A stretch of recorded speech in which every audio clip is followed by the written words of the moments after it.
I am 63 years old. My mother died at 76. My father died at 85.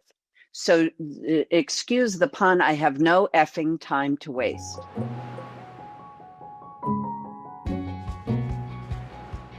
And I think that wake-up call was the true catalyst. And my motto is, if not now, when? If not me, who? And that has unleashed me and freed me and allowed me to now do everything I'm doing with zero attachment to like, well, should I or could I or what? I'm just doing it. And because tick tock, tick tock, tick tock. So what would you say to somebody who is in that place, right? Let's say they're 60, they're 65, and they're aware of time, but they don't have that philosophy, if not me, who? Well, if not you, who? I'm sorry, but nobody else. I've been waiting for somebody to come to me and go, you've got really good ideas. You're really funny. You're this, you're this, you're this. Why don't you come join us? I've been waiting a long time and nobody did. And I finally said, you know what? If not now, when? If not me, who? And it has just freed me. So to me, I guess the advice, I'm not an advice giver, my experience, because to give you advice means that I have a better idea than yours, and that's not true. But my experience is, if not now, when? If not me, who? Mm-hmm. And that should free you from whatever the what ifs or can I or the questions, because time is wasting if you're not doing something to expand your destiny, to manifest your own destiny in this universe, because tick tock, tick tock, tick tock.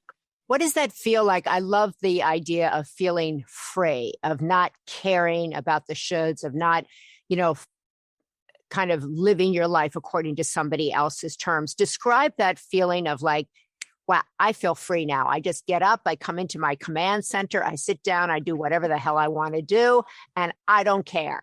That's where we all want to get to. Okay, well, I think it's this stripping away of the unessential, the non-essential aspects of your life. I think it's something I have been doing for a very long time. I've stripped away hair. Like, I could never figure out what to do with my effing hair. I just couldn't figure it out. So I finally figured it out, cut it off. Then I have also chosen to, if you look at people like Steve Jobs, he wore the same thing. Yeah. In Barack Obama's book, he talks about, or maybe it wasn't in his book, but he talks about that he has a valet. Somebody dresses him. His meals are prepared for him so that he can focus on other things. I have taken that. I don't have a valet, and I'm the cook in the house. So what I've done is I've stripped away the things that are not essential to me. I'm not a fashion girl. Never have been, never will be, don't care. So I wear basically black or navy blue. I keep my hair short. And I'm a particularly well-organized person. And therefore, I can get done the quotidian aspects of my life so that I am free to do the creative aspects of my life.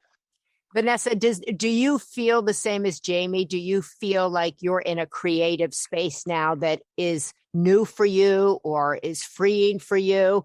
Or do you still feel like, gosh, I'm still dictated a little bit by society and I'm worried about my age or worried about what I should or shouldn't do? I agree. The freeing part is not only do you have to worry about the aspect of time, but what I really want to accomplish and not waiting for others to help you. Particularly as an actress, you're always waiting for the role to come in or who am I going to work with and that phone to call. And at this point, I've been able to, start producing and start writing on my own terms. And if I've got an idea, I make it happen. So I love that active part of where I am in my life and my career. And also, my kids are grown. It's an opportunity for me to kind of do what I want in terms of travel and not basically worry about financials, which is a big shift for me. My parents had a really good work ethic. So it was always like, got a job. That's a good thing. Got a job. Got to say yes. And I was on this treadmill of always agreeing to things because I had bills to pay. And this is what I needed to do to push my career forward. And I'm finally able to just say, do I want to do that? Okay, no. And I can wait in my centered, relaxed kind of space, luckily knowing that something else will come in that will suit me and that I really want to do. So it's that freedom of selection that I have at this point, the freedom of not having to be in duty for any of my kids, except for my dogs, who I right now are responsible for. And that's the aspect of being free that I enjoy and that I'm really kind of sunk into. Both you and Jamie have kind of been in the public eye for many decades, right? And so it's always been, I myself find it challenging to age on television, or both of you are in films or doing interviews. Do you feel conscious of that? Do you feel conscious of people's like, wow, she doesn't look like she used to, or she looks great, or having to deal with all of that in the public eye?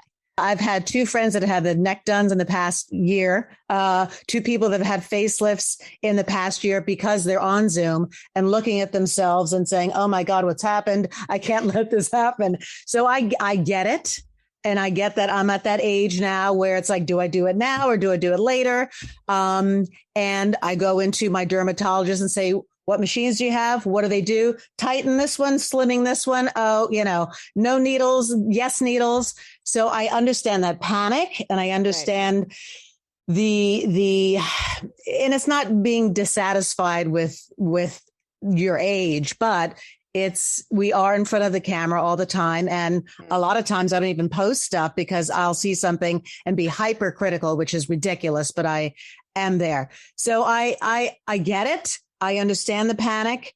I have not gone through with anything that I feel would be permanent, but I get it. And I throw no shame at anyone who wants to go under the knife, but I completely am aware of it, and I might be at the precipice of something.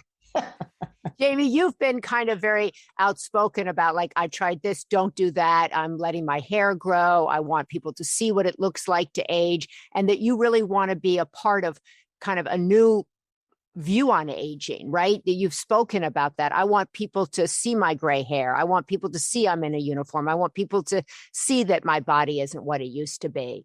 Where'd you get that guts to talk about it like that?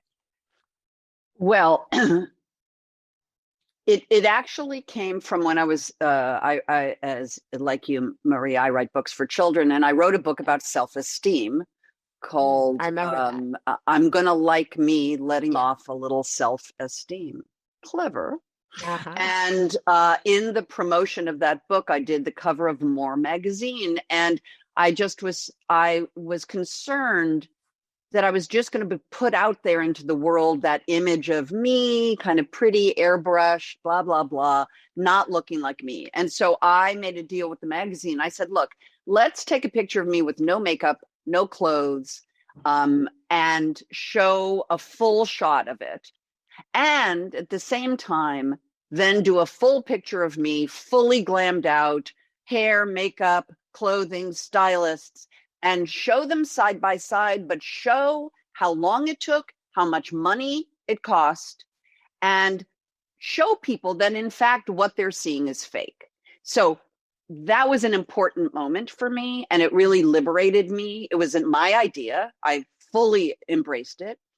I am an advocate now for natural beauty because I do feel that there has been a genocide of natural beauty.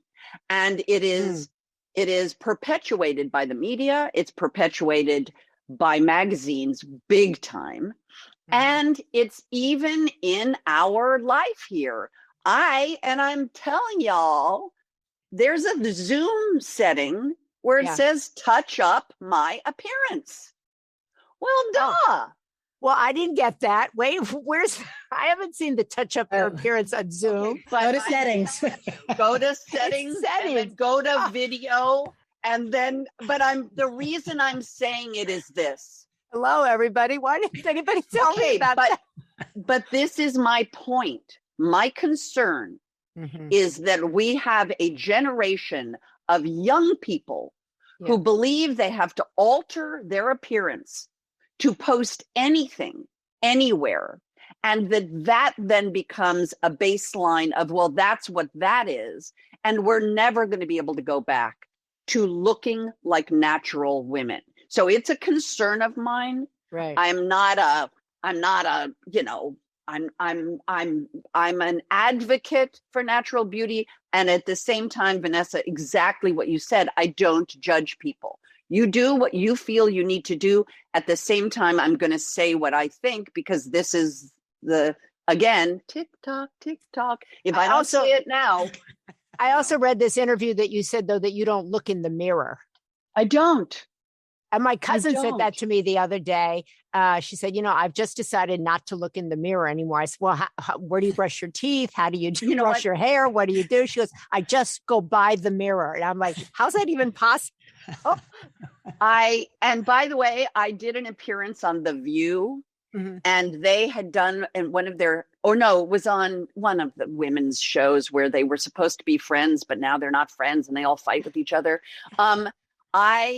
They made a hot topic off the fact that I said that when I'm in the shower, when I get out of the shower, I turn my back on the mirror. That's really what I'm talking about. When I brush my teeth, of course I look in the mirror. When I pluck my eyebrows, of course I look in a mirror. I'm saying that when I get out of a shower, I just don't stare at my now 63-year-old body in the mirror. I turn my back on it. I'm not denying what I look like. Of course, I've seen what I look like. I'm trying to live in acceptance. And if I look in the mirror, it's harder for me to be in acceptance. I'm more critical. Whereas if I just don't look, then I'm not so worried about it. Vanessa, when you think of yourself today and when you go back to, let's say, your 40-year-old self, did you think you'd be acting like you're acting today, out and about, speaking, singing, doing what you're doing today? Or did you think, nah, I'll be kind of finished by then? No, I always knew that I wanted my career to have longevity. I worked with Cicely Tyson and Trip to Banfield on Broadway. We did that from 2013 to 2014, and watching her exhilaration every time we scooped her up and plopped her down in the wings, and that fire in her eyes, like, let's do that again. Oh, that was a good one. That's the kind of thing that fuels my fire. So when I'm in my mid-80s, late 80s, I can have that same career path, but also that same excitement. Same thing with Barbara Cook. When I did Sondheim and Sondheim on Broadway, she was 85 as well.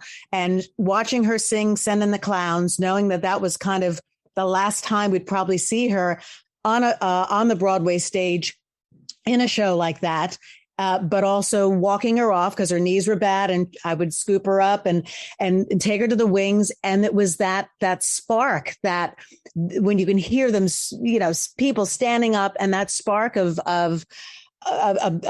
youth, of rejuvenation. That's what I want to continue to have for the rest of my career. So